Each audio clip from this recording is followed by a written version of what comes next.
Let's go. So it is the another unit of the same block. हम पढ़ रहे थे सोशल इन्फ्लुएंस. तो अभी तक हमने 3 टॉपिक्स पढ़े सोशल इन्फ्लुएंस में. The first topic was conformity, जो हम सोशल प्रेशर में आके करते हैं. कंप्लायंस, जो कोई नोन है किसी रिक्वेस्ट के बेसिस पे करते हैं.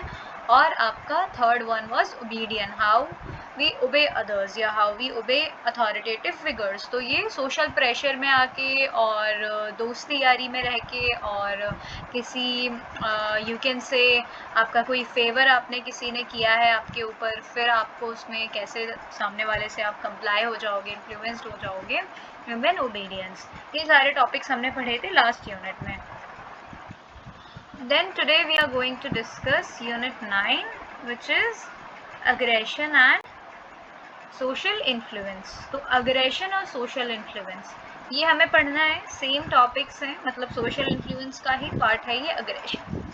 So the first line which is written over here is aggression. Anger is not aggression. What do you mean by that? किसी को इसका आंसर पता है क्या? क्यों मैं ऐसा बोल रही हूँ कि एंगर aggression नहीं है?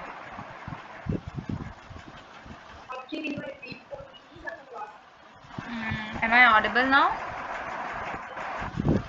I was asking why am I saying anger is not aggression? Any answers for it?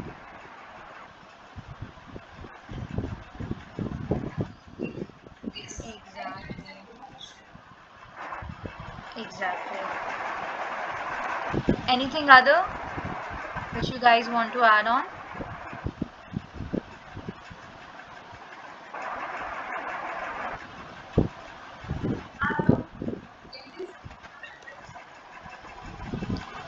First step of aggression. Okay. Okay. Any other guess or any other response? Sure. Okay. So as Kaushal ma'am said, anger is a emotion. ठीक है, ये एक emotion है, जबकि जो aggression है वो behaviour है. Anger is an emotion and aggression is a behaviour. ठीक है, हमें गुस्सा आता है बट हम अग्रेसिव हमेशा नहीं होते. समझ में आ रही है आप लोगों को बात कि गुस्सा तो सबको आता है, छोटे से बच्चे को लेके बड़े बूढ़े तक को, हर किसी को, इंसानों को, other species, everybody feel that emotion of anger. But हमारा हमेशा एंगर जो है अग्रेशन नहीं बनता. तो what is aggression then? Aggression basically आप तब यूज़ करते हो अग्रेशन जब आपको या तो डोमिनेंस शो करनी है या तो you want to achieve something. उसके भी बहुत सारे टाइप्स हैं, अभी मैं आपको बताऊंगी. So basically aggression is a well planned act when we intend to harm others. जब हमारा मकसद ही यही रहता है, अग्रेशन हम तभी दिखाते हैं कि हम फिजिकली या साइकोलॉजिकली किसी को हार्म करें या अपनी डोमिनेंस दिखाएं. तो ये होता है aggression. This is the difference between anger and aggression. ठीक है, सो इसी को थोड़ा सा और एलैबोरेटेड फॉर्म में पढ़ते हैं बुक से. क्या है ये अग्रेशन? अग्रेशन को डिफाइन किया है एंडरसन एंड बुशमैन ने. इनकी थ्योरी पे आगे हम पढ़ेंगे उसके बारे में. इनका मॉडल है बेसिकली जनरल अग्रेशन मॉडल. तो हम वो उसको देखेंगे. इन्होंने किस तरीके से डिफाइन किया है अग्रेशन को, ह्यूमन अग्रेशन को इन्होंने कैसे डिफाइन किया है. It is any behaviour which is directed toward another individual. किसी दूसरे के लिए है. मकसद क्या है? Intent to cause harm, whether physical और आपका साइकोलॉजिकल. ठीक है, और जो परपेट्रेटर है वो क्या करेगा? Must believe that the behaviour will harm the target, है ना. जो अग्रेशन दिखाएगा ही इज परपेट्रेटर. और जो जिसको अग्रेशन मिल रहा है, जिसके टुवर्ड्स हम अग्रेशन दिखा रहे हैं, वो हमारा विक्टिम हो जाएगा. ठीक है ना. और जो टारगेट है जिस पे हम अग्रेशन दिखा रहे हैं वो अवॉइड करने की कोशिश करेगा, वो बेसिकली डिफेंड करेगा अपने आप को. ठीक है, तो ये डिफाइन किया है एंडरसन एंड बुशमैन ने. Similar in similar words but in very conclusive form. Bandura ने इसको कैसे डिफाइन किया? Bandura define it is a harmful behavior which violates social conventions and which may include deliberate intent to harm or injure another person or object. ठीक है, यहाँ पे क्योंकि क्या होता है, whenever we show our aggressive tendencies, तो हम क्या करते हैं, सोशल नॉर्म्स भूल जाते हैं और सोशल डिज़ायरेबिलिटी हमारे अंदर ख़त्म हो जाती है। तो हम सिर्फ रिएक्टिव या प्रोएक्टिव अग्रेशन शो करते हैं, हम भूल जाते हैं फिर कि लोग क्या कहेंगे या मेरा इंप्रेशन क्या बन रहा है, वो सारी चीज़ें भूल के we show this emotion. Okay, अब ये तो हो गई बुक की बात, पर मैं ये आप लोगों को अलग से कुछ बता रही हूँ। Basically these are 3 forms of emotion, जो आप चाहो तो या तो स्क्रीनशॉट ले लेना या तो आप चाहो तो लिख भी सकते हो। So the first form of aggression is emotional aggression. What is emotional aggression? Emotional aggression is like कि मेरा और आपका कोई रिलेशनशिप है, but some day I find out कि मेरे बारे में लोग बुराई कर रहे हैं, या लेट्स से कि हम दोनों जैसे 2 फ्रेंड्स हैं और एक फ्रेंड को पता चला कि दूसरा फ्रेंड मेरे बारे में बैकबाइटिंग कर रहा है, तो कहीं ना कहीं इमोशनली उसको हर्ट हुई ये चीज़, है ना। तो अब वो क्या करेगा, या तो डायरेक्टली जाके बोलेगा तुमने मेरे बारे में क्या बोला, या तो वो डायरेक्टली उसको ही बुरा बोलने लगेगा या उसकी बैकबाइटिंग करने लगेगा, है ना। तो ये इमोशनल अग्रेशन हो रहा है यहाँ पे हम किसी को फिजिकली या साइकोलॉजिकली हार्म नहीं कर रहे, but indirectly we are showing the emotion, जैसे कि अग्रेशन।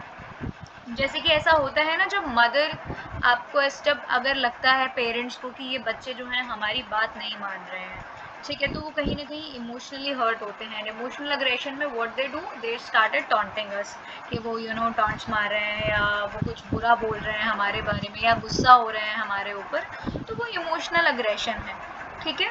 यहाँ पे मकसद ऐसे किसी को हर्ट करने का नहीं रहता है, आप खुद हर्ट हुए होते हो, that's why you are trying to show your emotion in that. Why am I saying emotion again and again? Aggression, ठीक है। तो पहला हो गया emotional aggression. Second and the most important aggression, इसके ऊपर बहुत सारे अगेन हाई लेवल क्वेश्चंस आते हैं, इंस्ट्रूमेंटल अग्रेशन।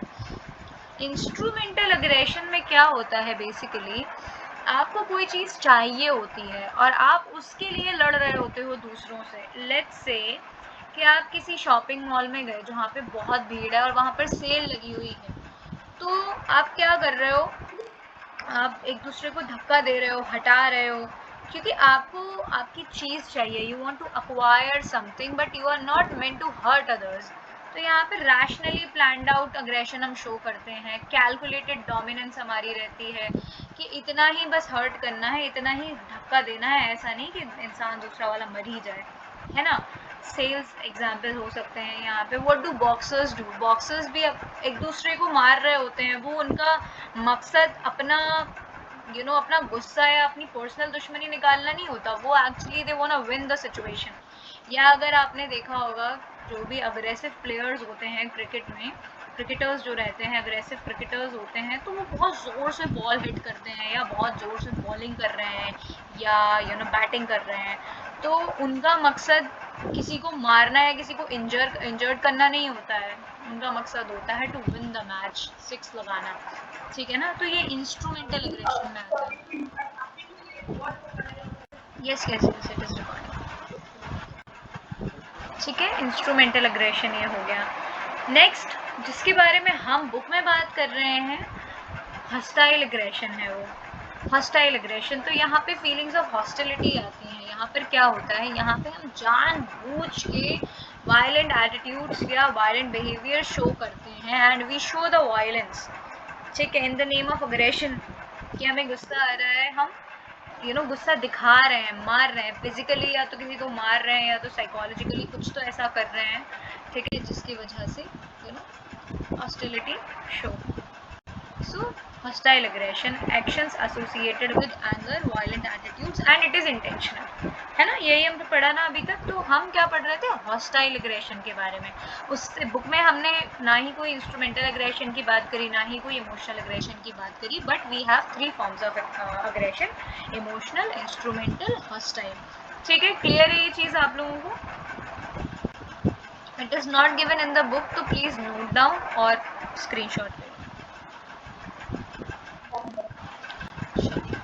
ओके, देन इसमें और ऐसा एज सच कुछ भी नहीं है, मैं आपको बताती हूँ जो इम्पोर्टेंट चीज़ है. I am not going with the line to line theory. So अब डायरेक्ट और एक physical aggression, sorry direct and indirect aggression होता है, ठीक है, एक्टिव या पैसिव यू कैन से. तो डायरेक्ट एग्रेशन और फिजिकल एग्रेशन जनरली अगर हम जेंडर की बात करें तो मेंस यूजुअली डू डायरेक्ट और फिजिकल एग्रेशन, वो दिखा देते हैं, ठीक है, या तो वो ऐसा वर्बली अपना अग्रेशन दिखाएंगे, या तो वो क्या करेंगे नॉन वर्बली में physically they will fight, hit और स्मैश और whatever they will do. तो physical aggression. Whereas females जो हैं वो क्या करती हैं, दे शो रैशनल एग्रेशन या पैसिव अग्रेशन. तो वो क्या करती हैं, गॉसिप करती हैं, र्यूमर्स फैलाती हैं एक दूसरे के बारे में. This is the way of females to show their aggression. And this is also very true because देखा होगा आपने आंटीज़ को, अब जब आंटीज़ को गुस्सा आता है तो क्या करते हैं, आपने अपने घर में मदर को ही देखा होगा, जब मम्मी को गुस्सा आता है तो किसको फ़ोन लगाती हैं सबसे पहले, पापा पे गुस्सा आ रहा है लेट्स से, तो सबसे पहले किसको फ़ोन लगेगा, या तो मौसी को, या तो नानी को, या उनकी किसी फ्रेंड को, या उनके किसी रिलेटिव को.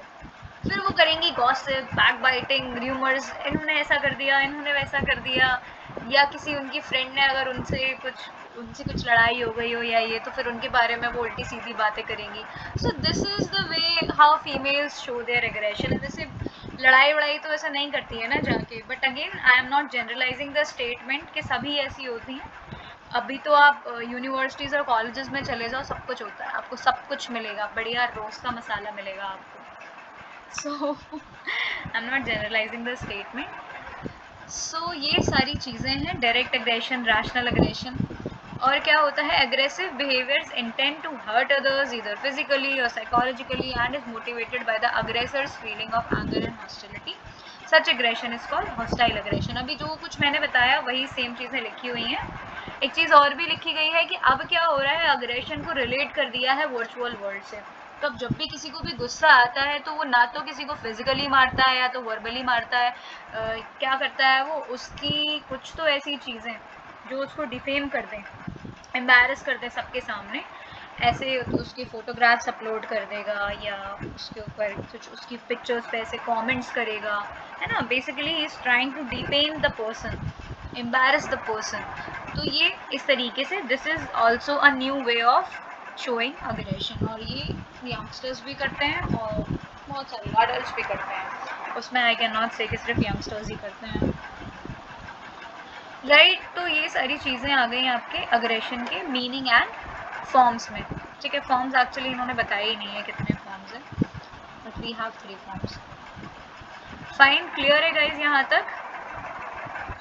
Yes.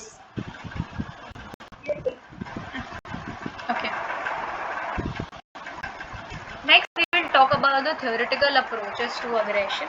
तो क्या क्या हैं theoretical approaches? बहुत सारी हैं. पहले हम देखेंगे बायोलॉजिकल अप्रोच, फिर हम देखेंगे आई थिंक ड्राइव अप्रोच है, हाँ ड्राइव है, फिर आपका सोशल लर्निंग अप्रोच है, फ्रस्ट्रेशन, एग्रेशन, हाइपोथेसिस इंपॉर्टेंट है ये, और एक्साइटेशन. चलो काफ़ी कुछ है यहाँ पर इम्पॉर्टेंट, मैं बताती हूँ आप लोगों को. So the first model or the first approach is biological approach. So do you guys remember Sigmund Freud? याद है Sigmund Freud सबको? Sigmund Freud को कोई भूला है क्या यहाँ? Right, everybody remember Sigmund Freud, जिन्होंने साइकोएनालिटिकल थ्योरी दी है एड ईगो सुपर ईगो वाली, कॉन्शियस, सबकॉन्शियस, अनकॉन्शियस माइंड के बारे में उन्होंने बात करी थी, राइट, है ना. तो साइकोलॉजी में अगर आप सिगमंड फ्रॉइड को नहीं जानते मतलब आप साइकोलॉजी को नहीं जानते. ओके. तो सिगमंड फ्रॉइड जो कि हमेशा से कुछ ना कुछ नए टॉपिक्स एकदम क्या बोलते हैं उसको, कंट्रोवर्शियल टॉपिक्स लेके आते हैं. तो ऐसा ही टॉपिक उन्होंने दिया था एरोस और थैनेटोस, ईरोस या थैनेटोस वी कैन से. तो ईरोस जो था वो था लाइफ इंस्टिंक्ट से रिलेटेड, और जो थैनेटोस था वो था डेथ इंस्टिंक्ट से रिलेटेड. तो ये बायोलॉजिकल अप्रोच में ये बात आ रही है. तो उन्होंने क्या बोला सिगमंड फ्रॉइड ने, सो उन्होंने बोला कि अग्रेशन जो है ना वो आपके इनेट डिस्ट्रक्टिव इंस्टिंक्ट से आता है, जिसको हम थैनेटोस या डेथ इंस्टिंक्ट बोलते हैं. अब पहले तो ये ऐसा रहता है बेसिकली, थेनाटोस में क्या रहता है कि हमें अपनी लाइफ अच्छी नहीं लगती and we want to end our life, ठीक है, ये डेथ इंस्टिंक्ट है, हमें ऐसा फील होता रहता है कि कब हम इस दुनिया से चले जाएं और मेरे साथ तो कुछ भी अच्छा नहीं हो रहा है, nothing is going in a right way, right. और वेयर जब इरोज जो इंस्टिंक्ट है या जो लाइफ इंस्टिंक्ट जो है, तो वो किस लिए रहती है, वो रहती है, ये कैरेक्टर्स थे बेसिकली जिनके ऊपर उन्होंने ये नाम रखे लाइफ और डेथ इंस्टिंक्ट। तो इरोज जो था या लाइफ इंस्टिंक्ट कहती है कि life is very good, life is very nice, मुझे जीना है, मुझे अच्छे से जीना है एंड ऑल सच थिंग्स। तो डेथ इंस्टिंक्ट पहले तो खुद के लिए रहती है, ठीक है, बट उन्होंने फिर बोला कि aggressive behaviours represent redirection of this death instinct toward others in the society. जो हमारी जो डेथ इंस्टिंक्ट है वो हम दूसरों पे रिडायरेक्ट कर देते हैं कि अब हम आपको भी मारेंगे, हम तो मर ही रहे हैं, तुमको भी मारेंगे, तुमको भी गुस्सा कर, मतलब तुम्हारे ऊपर भी अपना अग्रेशन दिखाएंगे। So that's what Sigmund Freud said, ठीक है। ये तो हो गया, ये दो टॉपिक्स आप लोगों को इसमें याद रखने हैं, एक तो सिगमंड फ्रॉइड ने जो बोला थैनेटोस के बारे में, डेथ इंस्टिंक्ट के बारे में, और दूसरी बात आपको लॉरेंस की इथोलॉजिकल अप्रोच याद रखनी है बायोलॉजिकल अप्रोचेस में। ये क्या कहती है, इथोलॉजिकल अप्रोच है, ethological theory given by Lawrence. तो इन्होंने ये बोला था कि अभी सदियों से ये चला आ रहा है, एक तो इन्होंने दो बातें करी बेसिकली, इन्होंने बोला कि जब भी किसी मेल को अपना मेटिंग पार्टनर चाहिए होता था, ठीक है, टू पास देयर जीन्स, तो वो क्या करते थे, अट्रैक्ट करते थे फीमेल्स को। Males try to attract the females by showing aggression. और बहुत सारी स्पीशीज ऐसी होती हैं जो यही करती हैं, उनका काम ही यही है, या तो डोमिनेंस शो करके अट्रैक्ट करती हैं फीमेल स्पीशीज को, ठीक है, ताकि वो उनकी पार्टनर बन जाए, मेटिंग पार्टनर बन जाए, ठीक है। एक तो बात इन्होंने ये बोली। दूसरी बात इन्होंने ये बोली, जब इवोल्यूशन जब से इवोल्यूशन हो रहा है, इवोल्यूशन तो चलता ही आ रहा है, अब इसमें क्या होता है कि हमें सर्वाइवल के लिए अग्रेशन दिखाना पड़ता है because it is a useful tool. By, अब आप देखो पुराने ज़माने में जब आप चले जाओ, आवाज़ नहीं आ रही सबको या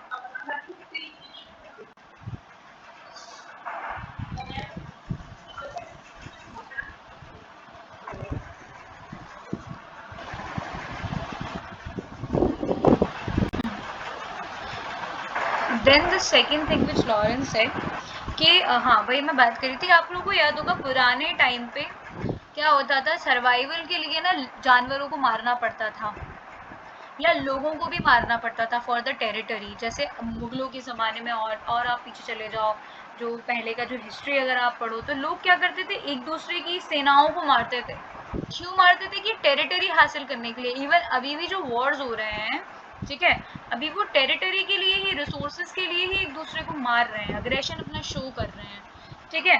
तो ये होता था इवोल्यूशन के समय से, यही सारी चीज़ें चली आ रही हैं। तो यहाँ पे लॉरेंस ने दो बातें कर दी, ठीक है, males attract females by showing the aggression, और when we gain the resources or we want to acquire something like food or territory, तो again we will show the aggression। और ये सर्वाइवल के लिए इम्पॉर्टेंट है। Why we are talking this in biological approach? क्योंकि survival के लिए important है, मीटिंग पार्टनर का होना भी सर्वाइवल के लिए इम्पॉर्टेंट है, और आपका जो आपकी जो खाना पीना है, जगह है, रहने की जगह है, इसके लिए भी अगर यू आर फाइटिंग और शोइंग अग्रेशन, वो भी आपकी सर्वाइवल के लिए है। तो ये बायोलॉजिकल चीज़ें हैं, और डेथ इंस्टिंक्ट भी अंदर से आ रही है, वो भी बायोलॉजिकल है।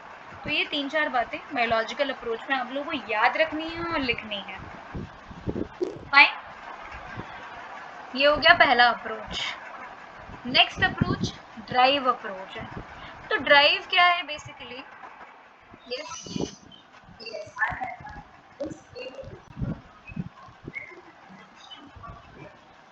it's not mentioned here, it is not mentioned here,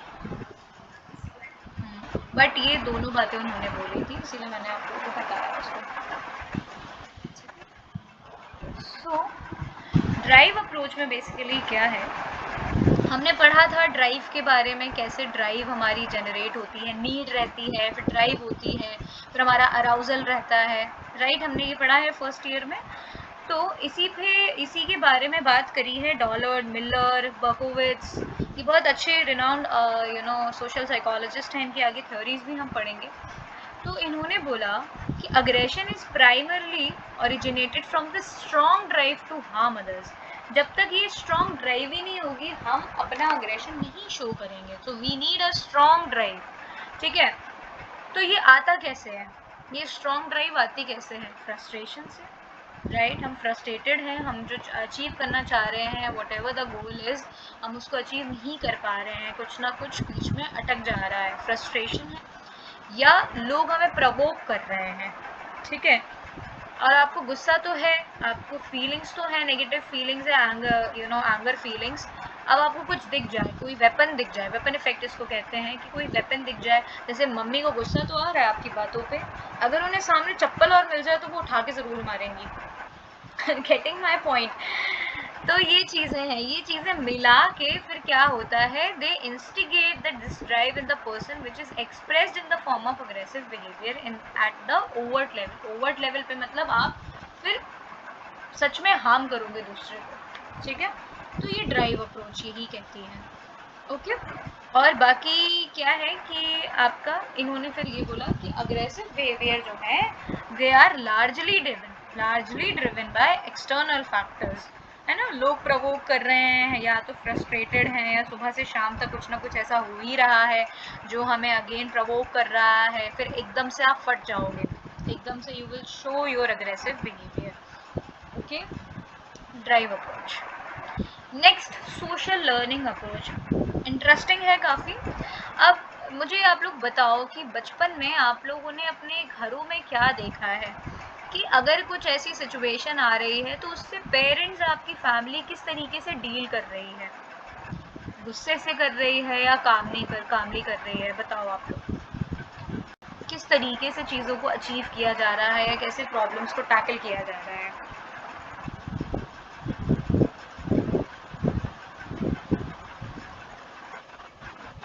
पहले तो गुस्सा मेरा एकदम से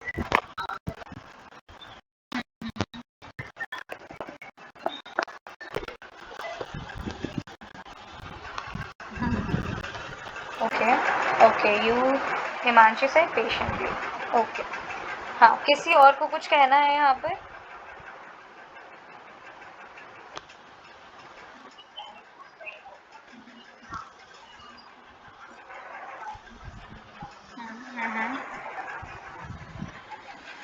एक दो लगाने के बाद।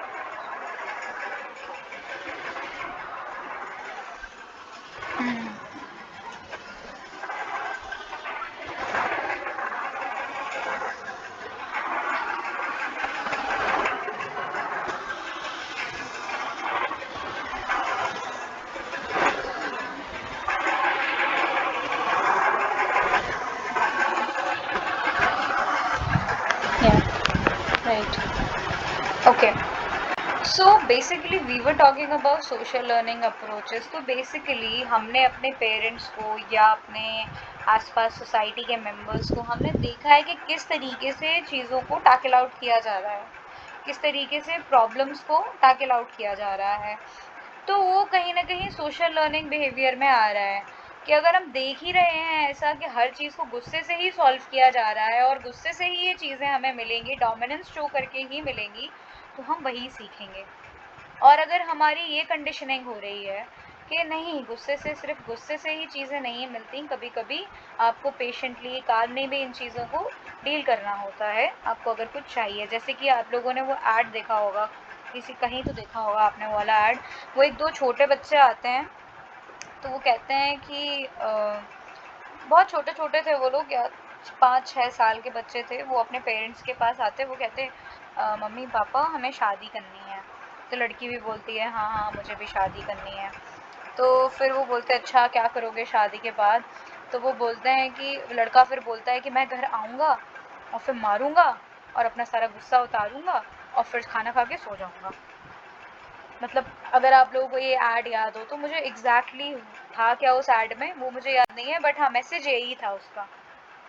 मतलब आप लोग देख रहे हो कि पेरेंट्स जो कर रहे हैं वही बच्चे सीख रहे हैं, राइट। आप लोगों को इसमें याद होगा जब हमने वो बैंड्यूरा वाला एक्सपेरिमेंट देखा था, ऑब्जर्वेशनल लर्निंग वाला एक्सपेरिमेंट, याद है किसी को? उसमें बोबोडॉल वाला जो एक्सपेरिमेंट था, बोबोडॉल को मार रहा था एक मॉडल, वही बच्चों को दिखाया जा रहा था, फिर यस सेम बच्चे फिर बाहर आके उनको बोबोडॉल दिया तो they also started hitting the Bobo doll, वो भी अपना अग्रेशन दिखाने लगे। तो ये सोशल लर्निंग में आता है, ऑब्जर्वेशनल लर्निंग में ये चीज़ आती है। सिमिलरली मूवीज़, वीडियो गेम्स और आपका शोज़, ये भी हमें यही दिखा रहे हैं कि अगर अग्रेशन को बहुत कूल चीज़ दिखाती है, स्पेशली मेल्स में। कबीर सिंह जिसने देखी है यू नो, है ना, अग्रेशन को बहुत एक कूल चीज़ बना दी है कि dominance is a very cool thing, कि अगर आप डोमिनेंस शो कर रहे हो that means you are very sigma male और you know you can say very masculine, you have that masculine features, characteristics, है ना। तो इस तरीके से सोशल लर्निंग अप्रोचेस में यही चीज़ों को एक्सप्लेन करना है आपको। अब आप जो भी एग्जाम्पल ले लो, पेरेंट्स वाला ले लो और आपका वो चाहे बोपोडॉल वाला एक्सपेरिमेंट ले लो, ठीक है। तो किस तरीके से कंडीशनिंग हो रही है, बात ये है यहाँ पर कि किस तरीके से आपकी कंडीशनिंग हो रही है, कैसा आपको एक्सपीरियंस मिल रहा है, कैसा क्या क्या आप ऑब्जर्व कर रहे हो सोशल मॉडल्स में।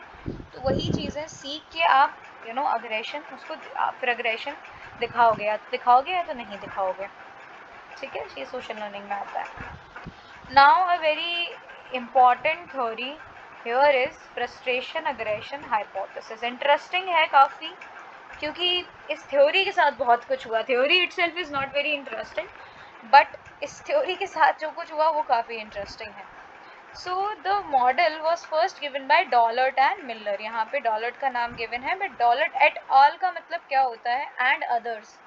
जहाँ पे भी आप देखना ये एट ऑल, ये आई थिंक एक फ्रेंच वर्ड है, आई डोंट रिमेम्बर, बट जो भी है इसका मतलब ये होता है कि एंड अदर्स, ठीक है। द डॉलर्ड एंड मिलर का ये एक्सपेरिमेंट है, काफ़ी famous experiment, not experiment basically theory इनकी, फ्रस्ट्रेशन एग्रेशन हाइपोथेसिस। तो इन्होंने ना दो बातें करी हैं, आप लोग प्लीज़ ध्यान से सुनना ये। So they said two things. First they said कि फ्रस्ट्रेशन हमेशा अग्रेसिव अर्ज प्रोड्यूस करता है। क्या बोला इन्होंने? फ्रस्ट्रेशन हमेशा अग्रेसिव अर्ज प्रोड्यूस करता है, frustration always produces an aggressive अर्ज। एक तो ये स्टेटमेंट दिया इन्होंने। दूसरा स्टेटमेंट दिया, aggression is always a result of prior frustration. Aggression always the result of prior frustration. Don't you think ये बहुत जनरलाइज कर दिया है इन्होंने?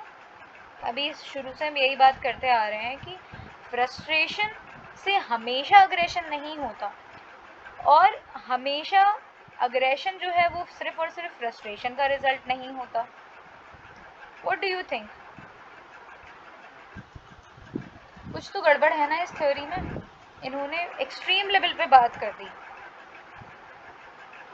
और जहाँ पे भी एक्सट्रीमिटी आती है वहाँ पे थ्योरी क्रिटिसाइज होती ही होती है। What do you guys think? क्या लग रहा है आप लोगों को?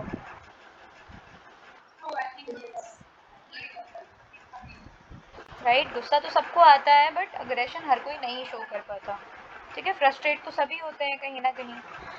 तो अब जब इन्होंने ये बातें करी, अब ये सोचो 1939 की थ्योरी है, कितनी पुरानी, ठीक है ना, ये मॉडल बहुत पुराना है। अब उस टाइम पे क्या होता था, it's not like present time कि ट्विटर पे किसी ने कुछ डाला या किसी ने आर्टिकल डाला किसी भी वेबसाइट पे तो उसके नीचे लोग कमेंट करके क्रिटिसाइज़ कर रहे हैं, ऐसा नहीं होता था। उस टाइम पे क्या होता था, जनरल्स और आपका रिसर्च पेपर लोग पब्लिश करते थे किसी की भी थ्योरी क्रिटिसाइज़ करने के लिए। तो जब इन्होंने अपनी थ्योरी प्रेजेंट करी या पब्लिश करी, तो इतने रिसर्च पेपर्स, इतने रिसर्च आर्टिकल्स इन लोगों को मिले, वो लोग सब यही चीज़ बोलने लगे कि क्या आपने लिख दिया है, इतना जनरल स्टेटमेंट, इतना जनरलाइज कर दिया आपने, ये ऐसा नहीं होता है, फ्रस्ट्रेशन से हमेशा अग्रेशन नहीं आता है, ठीक है। फिर अब इनको इतना क्रिटिसिज्म मिल गया, ठीक है। अब इन्होंने क्या बोला, सोशल साइकोलॉजिस्ट ने इस पर डिसएग्रीमेंट शो किया बहुत ज़्यादा, ठीक है। अब इसी चीज़ को रिएक्ट करते हुए मिलर ने, डॉलर्ट मिलर की ये थ्योरी थी, तो मिलर ने 1941 में 2 साल बाद इन्होंने फिर थोड़ा सा उस थ्योरी को रिवाइज़ किया, सेम मॉडल को रिवाइज किया। इन्होंने बोला ठीक है हम मान रहे हैं आपकी बात, तो हमारा कहने का मतलब ये है कि फ्रस्ट्रेशन भी एक कॉज है अग्रेशन का, पर इसके अलावा भी बहुत सारे कॉजेज हो सकते हैं अग्रेशन के, ठीक है। So what they said, aggression is not the only consequence of frustration, rather one of the numerous likely outcomes of frustration। तो इन्होंने अब बात अपनी सही कर दी। बट हुआ क्या एक्चुअली में कि इनकी थ्योरी ऑलरेडी इतनी क्रिटिसाइज हो गई थी कि 2 साल बाद इनको कोई सुनने के लिए तैयार ही नहीं था, कोई इनकी बात नहीं मान रहा था, मिलर की किसी ने भी बात नहीं मानी। ओके, अब इसी में एक सिग्निफिकेंट कंट्रीब्यूशन था बोकोविट्स का। अब ये 1989 में इन्होंने एकदम नई थ्योरी दे दी। इसी को इन्होंने कहा इसको मैं इम्प्रूव करता हूँ, रुको अभी आप, ठीक है ना। तो इन्होंने अपना मॉडल रिप्रेजेंट किया, इन्होंने अपना मॉडल जो प्रेजेंट किया वो था कॉग्निटिव न्यू एसोसिएशन थ्योरी। इनकी थ्योरी का नाम था cognitive new association theory. It is also not given here, तो आप लोग प्लीज लिख लेना। कॉग्निटिव न्यू एसोसिएशन थ्योरी में इन्होंने इसको थोड़ा सा इलैबोरेट करके डिफाइन किया और इसको रिवाइज किया सेम थ्योरी को जो ऊपर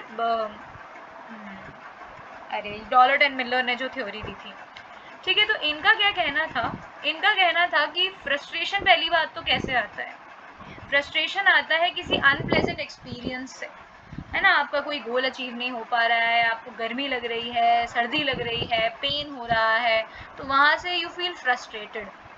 जब फ्रस्ट्रेशन होता है तो नेगेटिव फीलिंग्स आती हैं, ठीक है। Frustration, negative feelings, okay. अब नेगेटिव फीलिंग्स में फिर बहुत सारी चीज़ें, वहाँ पे बहुत सारे फैक्टर्स अवेलेबल होते हैं। वेपन इफेक्ट होता है, गुस्सा भी आता है, एंग्री थॉट्स रहते हैं और फेयरफुल थॉट्स रहते हैं। बेसिकली आप इस सिचुएशन में रहते हो कि आपको लड़ना है या भागना है, फ्लाइट और फाइट, लड़ोगे या तो भागोगे, ठीक है ना। तो अब इन सारी चीज़ों को कंबाइन करके, सोच के, समझ के फिर इंसान डिसीजन लेता है कि क्या मुझे अग्रेसिव टेंडेंसीज दिखानी है या नहीं, अग्रेशन दिखाना है या नहीं, ठीक है। मतलब बेसिकली कॉन्सिक्वेंसेस को भी इंसान देखता है कि अगर मैं गुस्सा कर दिया तो मेरा क्या हाल होगा इसके बाद, ठीक है। और इन्होंने अगेन जो मिलर ने ही बात करी थी वही इन्होंने भी बोला कि अब आपका एक फैक्टर तो है ही फ्रस्ट्रेशन, बट और भी चीज़ें यहाँ पर इंक्लूडेड है। इंसल्ट्स, आपकी किसी ने इंसल्ट करी, आप एंग्जाइटी है, आपको एंग्शियस हो आप, या कोई इन्वायरमेंटल डिस्कम्फर्ट है, वेदर ख़राब है, गर्मी है ज़्यादा, सर्दी है ज़्यादा, नॉइज़ है, पोल्यूशन है, ये सारी चीज़ें, तो अब फिर अग्रेसिव इंक्लाइनेशन होता है। Got it. तो ये इनका मॉडल था, okay. Then Berkowitz reformulates the frustration-aggression hypothesis as a mediation hypothesis, claiming that number of factors mediate between negative effect produced by frustration and aggression. Frustration and aggression में बहुत सारे other factors भी involved हैं, weapon, angry thoughts, fearful thoughts, and then whether the person will engage in overt expressive behavior or not. अब वो person decide करेगा based on the consequences.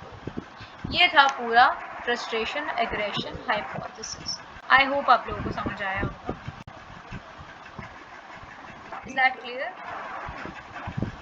Yes, fine. Then थोड़ी सी और थ्योरीज बची हैं, एक्साइटेशन और general aggression model. I think that's the last one. हाँ, तो ये यहाँ पर कंप्लीट करते हैं फिर, ठीक है। अब इसके बाद जिलमन की एक थ्योरी आई, ठीक है। जिलमन ने दिया एक्साइटेशन ट्रांसफ़र थ्योरी, बहुत बेसिक सी है, छोटी सी है। अब इन्होंने ये बोला कि लेट्स से कोई भी पर्सन है, सुबह ऑफिस गया, वहाँ देखा कि लिफ्ट काम नहीं कर रही है, ठीक है। अब वो बेचारा 9th फ्लोर पे चढ़ के गया, ठीक है। फिर उसने देखा कि उसकी जो टेबल है उस पर कॉफ़ी गिरी हुई है, ठीक है। किसी जो भी वहाँ पे वर्कर्स होते हैं उन्होंने कॉफ़ी गिरा दी, ठीक है। अब फिर जब वो घर गया, देखा बच्चों का होमवर्क नहीं कंप्लीट या कुछ भी और भी सिचुएशंस ऐसी होती गई जिससे उसका क्या हुआ, धीरे धीरे उसका अराउजल बढ़ता गया, ठीक है। बट वो कहीं अभी एग्रेशन शो नहीं कर पाया। इसको बोलते हैं रेजिडुअल अराउजल। अभी बचा हुआ है, अराउजल है अभी बाकी, आपने गुस्सा दिखाया नहीं है। देन फाइनली जब आपको मिल जाएगा कोई target, then you will finally show the aggressive behaviour. तो वो रेसिजुअल अराउजल फिर आपका पूरा शो हो जाएगा अग्रेशन में। ये बोला था एक्साइटेशन ट्रांसफर थ्योरी में। Excitation transfer theory suggests that since arousal is carried forward to subsequent situation, therefore the aggressive behavior shown to the office attendant was certainly partly caused by the arousal that persisted for your earlier annoying experience of heavy traffic and lift not being in order। मतलब उन्होंने ये बोला, यहाँ पे office attendant की बात कर रहे हैं कि उन्हें लगा कि he is less in power, इस पे शो कर सकते हैं, या कहीं ना कहीं तो डिस्प्लेसमेंट हो गया। वो जो चला आ रहा था, जो भी फ्रस्ट्रेटिंग फैक्टर्स जो थे अभी तक आपके साथ जो कुछ भी हुआ, वो धीरे धीरे अराउज होते जा रहे थे और फिर आपने फाइनली शो कर दिया किसी के ऊपर। एक्साइटेशन ट्रांसफर थ्योरी बहुत सिंपल सी है ये, जिलमैन ने दी थी, ये याद रखना। हाँ जहाँ एक चीज़ इसमें ये मुझे ऐड करनी थी कि ये 3 लाइनें जो है ना यहाँ पर, ये इस पैराग्राफ के ऊपर, एज यू कैन सी, मैं इसको हाईलाइट कर देती हूँ, ये यहाँ पर आएगा, यहाँ इस तरफ, ये नीचे वाले पैराग्राफ की लाइंस हैं एक्चुअली, ठीक है। ये मिसप्रिंट है यहाँ पे, आप लोग चेक कर लेना, ठीक है।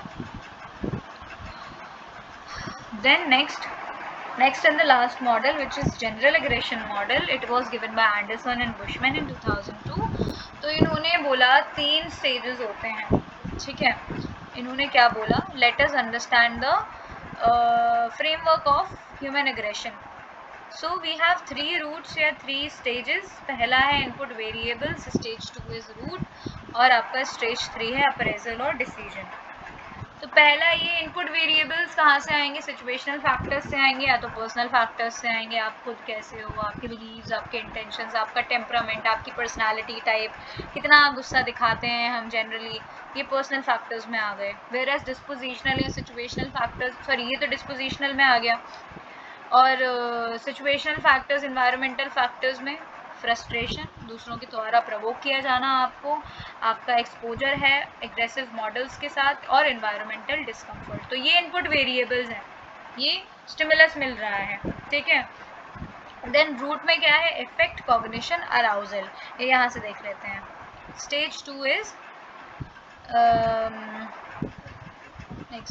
the second stage pertain to the roots through which personal and situational factors affect the person appraisal and decision process, leading to either aggressive or non-aggressive arguments.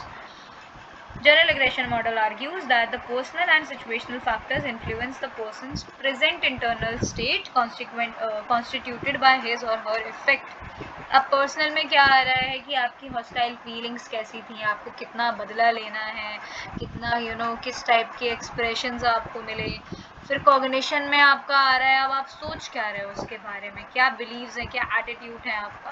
और अराउजल में क्या है, फिजियोलॉजिकल अराउजल, ठीक है। ये 3 चीज़ें मिल के फिर हम डिसाइड करते हैं कि आपको क्या डिसीजन लेना है, आपको अग्रेशन दिखाना है या नहीं दिखाना है।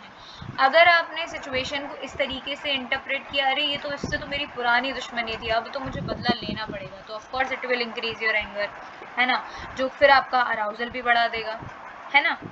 देन अब है ना, और इसमें क्या है, अगर इंटरनल स्टेट आपके ऐसे हैं कि आपने चीज़ों को काल्मली बहुत पेशेंटली देखा है, तो फिर you will not show the aggressive behaviour. तो ये जनरल मॉडल था आपका, इसमें आप लोग एक बार रीड भी कर लेना। GM argues that based on situational appraisal and reappraisal, the person engaged either in thoughtful action leading to non-aggressive behavior or in impulsive action leading to aggressive behavior. Then you will decide करना क्या है। So aggression ऐसे होता है, ऐसे work करता है aggression। That's it। कल हम लोग इस यूनिट को कंप्लीट करेंगे, इसमें हम देखेंगे क्या कॉजेज हैं एग्रेशन के, और how do we reduce aggression, और आई थिंक बुलिंग बिहेवियर है। इसमें कल थोड़ा सा टाइम लग जाएगा, और बुलिंग बिहेवियर बस छोटा सा टॉपिक है ये बुलिंग वाला, हम इसको कल कंप्लीट करेंगे। फिर परसों से क्लासेस नहीं रहेंगी because I am going out of the town, नानी के यहाँ जा रही हूँ मैं अपनी, तो